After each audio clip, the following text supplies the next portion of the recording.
Bonjour à tous, avant de regarder cette vidéo, nous avons un message très important à vous transmettre. Vous le savez, nous sommes une radio complètement indépendante car vous êtes notre seule source financière. Pour que Radio Courtoisie continue à vivre, nous avons besoin de vous. En nous soutenant, vous bénéficierez donc d'une déduction fiscale de 66%. Alors cette année, soutenez Radio Courtoisie sur notre site internet ou par chèque. Il n'y a pas de petits dons, chaque participation compte. Merci à tous.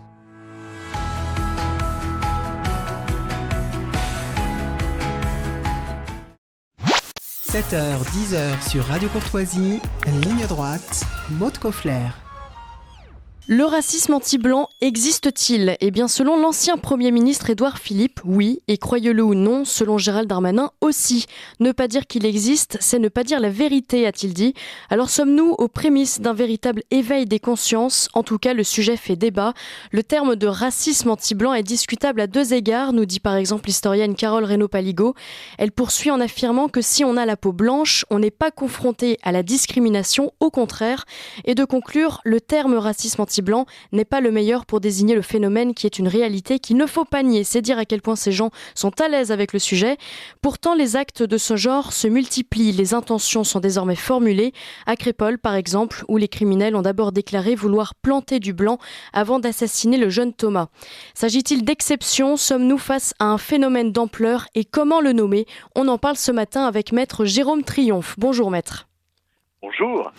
Alors, de nombreux politiques se sont exprimés sur le sujet. D'un côté, Sandrine Rousseau accuse l'extrême droite de souffler sur les braises en évoquant ce racisme. De l'autre, Marion Maréchal évoque une véritable guerre de civilisation. Avant d'évoquer ce que dit la justice du racisme anti-blanc, pour vous, maître, y a-t-il effectivement un racisme anti-blanc ? Est-ce seulement anecdotique ? Parle-t-on seulement de cas isolés ? Ou ce phénomène est-il au contraire en train de se répandre et de s'affirmer ? Écoutez, moi je ne peux pas vous parler de statistiques parce que ce n'est pas mon travail. En revanche, je peux vous parler d'expérience puisque j'ai eu de nombreux dossiers qui mettaient en cause du racisme anti-blanc et qui, au final, eh bien, ce racisme n'est pas reconnu ou alors du bout des lèvres ou alors difficilement. Après, dire que c'est un problème de la justice, c'est un pas qui est grand à franchir parce qu'en réalité c'est souvent un problème de magistrats. Vous avez des magistrats qui seront plus ou moins courageux que d'autres et qui vont demander à ce que soit retenue la circonstance aggravante de racisme anti-blanc et puis d'autres qui vont le refuser. Donc c'est souvent des batailles par magistrats interposés et avec évidemment l'assistance et souvent à la demande pressante de la Griffe, l'Alliance générale contre le racisme et pour le respect de l'identité française et chrétienne, qui est l'association que j'assiste et que je défends depuis 15 ans maintenant, et qui se bat justement pour faire reconnaître un certain nombre de racismes qui ne sont reconnus par personne. D'abord le racisme anti-français, le racisme anti-chrétien, mais aujourd'hui également le racisme anti-blanc. Donc quand on parle de conflits civilisationnels, comme le dit Marion Maréchal, on est en plein dedans.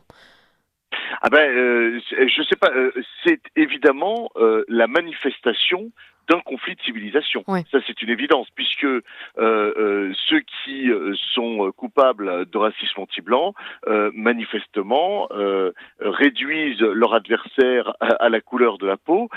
Ça, c'est très grave et c'est très mal quand il s'agit de racisme anti-noir, mais quand c'est du racisme anti-blanc, il y a une sorte de tabou sociétal, de gêne manifeste qui fait que c'est du bout des lèvres qu'on essaie de le retenir. Je dois dire que cela fait évidemment des années que cela existe, cela fait très longtemps, mais il a fallu qu'à un moment, la première qui a ouvert les yeux après la Griffe, évidemment, et après tant d'autres, mais dans les associations antiracistes qui pratiquaient un racisme à sens unique, eh bien, ça a été la LICRA, la Ligue internationale contre le racisme et l'antisémitisme, a un jour ouvert les yeux sur le racisme anti-blanc avec son président, Alain Jakubowicz, et depuis, c'est vrai qu'il dénonce très souvent ce racisme anti-blanc, pas plus tard que contre Afsa Askar que contre qui je vais plaider le 21 décembre à la 17e chambre, et qui, vous en souvenez peut-être, au moment de l'incendie de la cathédrale Notre-Dame, avait dit on s'embalèque de vos petits bouts de bois brûlés, ce sont des délires de petits blancs. C'est charmant. Et donc il semble que ce soit admis d'une manière générale par les médias dominants, par les politiques. Cela ne choque pas grand monde, mais il commence évidemment ce racisme anti-blanc à éclater au grand jour, parce que ce qui apparaît n'est que la face évidemment émergée de l'iceberg. Est-ce que les auditeurs se souviennent, par exemple, qu'en 2014 à Évry, une malheureuse de 17 ans a été violée sauvagement pendant des heures par 3 ordures mineures qui plus est, qui l'avaient agressée au sortir du RER en disant « tu es blanche, tu manges du porc, on va te violer ». Eh bien là également, ils ont été condamnés à la cour d'assises, mais les juges ont refusé tout au long de l'instruction de retenir le caractère racial, d'aggravation raciale de cette agression abominable. Je vais vous faire justement écouter ce qu'il s'est passé dans un bus il y a quelques semaines. Des jeunes femmes demandent à un homme de ne plus les aborder et l'homme en question part complètement en vrille. Alors c'est un peu vulgaire, mais ça illustre parfaitement ce dont on parle. Écoutez. Sale blanche, nique ta mère, tu vas faire quoi? Allez-y madame. Voilà, c'est niquer sa mère et le quoi, ce bébé. Ouais, alors ça, c'est une scène vraiment du quotidien. Maître, quand vous entendez ça, on a passé vraiment un très très court extrait parce que la scène dure 1 minute 30, 2 minutes, je sais plus. On peut y ajouter d'autres exemples. Il y a une scène, par exemple, dont on parlait ce matin. Certaines vidéos tournent sur les réseaux sociaux. On y voit par exemple une collégienne lyonnaise se faire frapper par une bande de jeunes filles voilées avec ces mêmes slogans sur un lâche te nique ta mère. Toujours le même refrain, toujours les mêmes victimes, toujours les mêmes auteurs, maître. Comment... Face à cela, alors que tout le monde a accès à ces vidéos, peut-on encore affirmer, et pas seulement politiquement, mais être certain que le racisme anti-blanc n'existe pas? C'est du déni, qu'est-ce que c'est? C'est évidemment du déni. Je pense qu'il y a une terreur sourde des uns et des autres de désigner les auteurs de ce genre de propos, de ce genre d'agression. C'est comme dans ce qu'on appelle le harcèlement de rue pour les femmes. Quand vous écoutez les femmes qui sont agressées, moi je l'ai jamais été évidemment, mais elles disent ce sont toujours les mêmes personnes. Tout cela est un tabou qu'il est interdit de dénoncer pour essayer de trouver des solutions. Après, ça relève de la sociologie, cela relève de l'appréhension politique. Ce n'est pas mon sujet en tant qu'avocat, mais il est évident qu'il y a un tabou et une peur de dire les choses. Et d'ailleurs, il y a même une sorte d'autocensure, y compris de tout le monde, y compris de chacun d'entre nous. Aujourd'hui, on parle des jeunes, de banlieue. On dit un jeune a fait ci ou ça.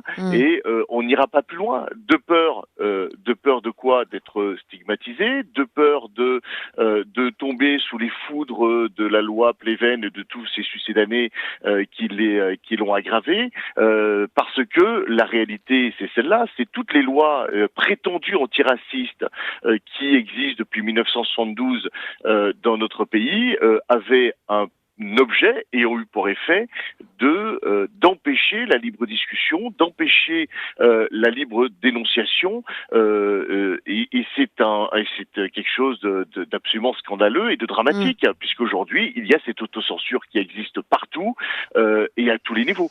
Oui, alors parlons de Crépol. Par exemple, dans un communiqué publié le 25 novembre, le procureur de la République, Laurent de Queigny, écarte totalement le caractère raciste de l'affaire. Il écrit « À ce stade de la procédure, alors que les mobiles et les motivations des agresseurs ne sont pas clairement établis, les éléments recueillis ne sont ni suffisants ni déterminants juridiquement pour retenir que les faits ont été commis à raison de l'appartenance ou la non-appartenance, vraie ou supposée à une prétendue race, une ethnie, une nation ou une religion déterminée des victimes, selon la définition de l'article 132-76 du Code pénal. Maître Jérôme Triomphe, qu'est-ce qui empêche la justice de considérer que « on va planter du blanc » est en effet un terme raciste? Absolument rien, et c'est ce que je vous disais tout à l'heure, c'est que cela va être un conflit de magistrats.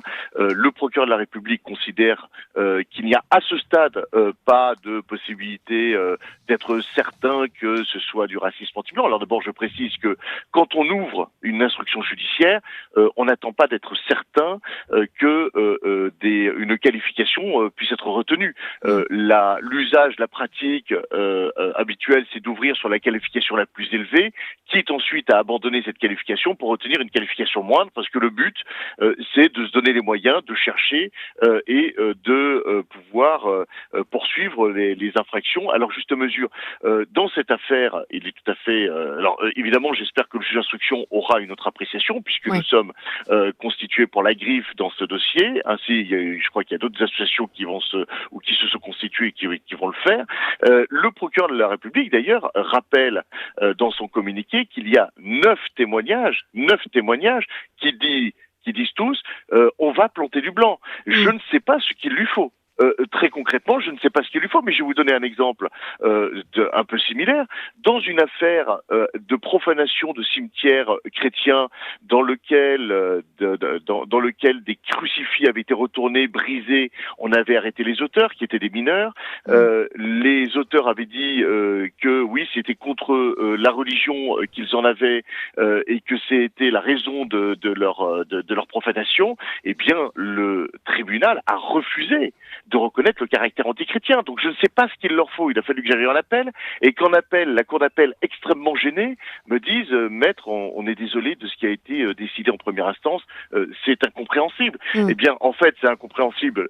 Si, en réalité, c'est très compréhensible quand les juges plaquent leur subjectivité sur des situations objectives. Objectivement, à Crépol, eh bien, il y a 9 témoignages de victimes qui disent ils voulaient planter du blanc et ils l'ont dit. Donc nous allons certainement devoir nous battre devant le juge d'instruction. Si le juge d'instruction retient cette circonstance aggravante, qui d'ailleurs ne préjuge pas de l'issue d'une instruction judiciaire, elle peut être abandonnée à la fin s'il s'avérait que cette circonstance aggravante en réalité n'existe pas par miracle.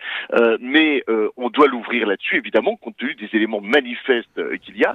Si le juge d'instruction nous donne raison et que le procureur fait appel, eh bien c'est la chambre d'instruction qui tranchera et ultimement la cour de cassation. Mais voilà, on va devoir se battre sur des évidences. Mais je l'ai eu récemment dans un autre dossier pour la griffe où un groupe de personnes à une terrasse de café avait été agressé au cri de sale français. Le juge d'instruction avait refusé de reconnaître la circonstance aggravante de l'appartenance à la nation française. Il a fallu que ce soit le procureur qui exige que cette circonstance aggravante soit retenue. La chambre de l'instruction l'a accordé et il a été renvoyé dans le tribunal pour ces faits-là. Le tribunal ne les a pas reconnus. Donc tout ça, encore une fois, pour vous dire que tout dépend des magistrats devant qui on tombe. Ce n'est pas la justice française en elle-même qui refuse de voir ce phénomène, mais c'est un problème classique. Et encore dernièrement, à Narbonne, un flic agressé au cri de sale blanc, la circonstance aggravante n'est pas retenue. C'est un problème. Merci beaucoup, maître Jérôme Trio. Je suis désolée, je suis obligée de vous arrêter. Il est 8h. En tout cas, nous continuerons de suivre ça avec vous, évidemment. Ce ne sont pas les affaires qui manquent. À bientôt, maître.